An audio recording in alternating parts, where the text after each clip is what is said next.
Welcome to Aditya stories. ఈరోజు మనం మరొక స్టోరీని తెలుసుకుందాం. రుక్కాపురం అనే గ్రామంలో రాఘవులు అనే వ్యక్తి ఉండేవాడు.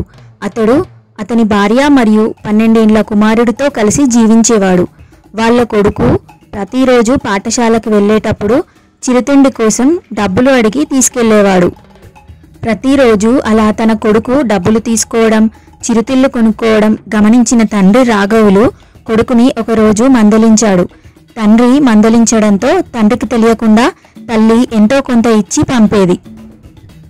రోజురోజుకి కొడుకు డబ్బులు ఇస్తే గాని స్కూల్కి వెళ్ళనని మారాన్ చేయడంతో విసుగు చెందిన తల్లి డబ్బులు ఇవ్వడం మానేసింది. తర్వాత ఒకరోజు తండ్రి జేబులోంచి డబ్బులు తీస్తుండగా తండ్రి గట్టిగా మందలించాడు. అప్పుడు తల్లి చిన్నపిల్లవాడు కదా, తెలియక చేశాడు అని వెనుకేసుకు వచ్చింది. మరునాడు తల్లి పర్సు నుండి కూడా అలాగే తీసుకున్నాడు. తల్లి అప్పుడు కూడా మందలించకుండా పోనీలే అని వదిలేసింది. ఒకరోజు ఊర్లోని దుకాణంలో దొంగతనం చేశాడని దుకాణ యజమాని చెప్పడంతో తల్లి మావాడు అలా చెయ్యడని అతడితో గొడవపడింది. అలా తల్లి వెనుకేసుకురావడం, తల్లి మాటలు విన్న కొడుకు తాను చేస్తుంది తప్పు కాదని అనుకునేవాడు. పెరిగి పెద్దవాడైన అతడు జల్సాలకు అలవాటు పడి చిన్న చిన్న దొంగతనాలు చేసేవాడు. ఒకరోజు ఏదో పెద్ద దొంగతనం కేసులో పోలీసులు వచ్చి తమ కొడుకుని తీసుకెళ్తుంటే తల్లిదండ్రులు లబోదిబోమని మొత్తుకున్నారు.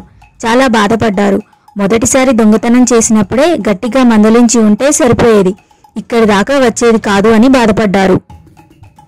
పిల్లలు తెలిసి తెలియక చిన్నతనంలో తప్పులు చేస్తుంటే ఆదిలోనే మందలించి మంచి మార్గంలో పెంచాలి అని ఈ కథ ద్వారా మనం అర్థం చేసుకోవచ్చు.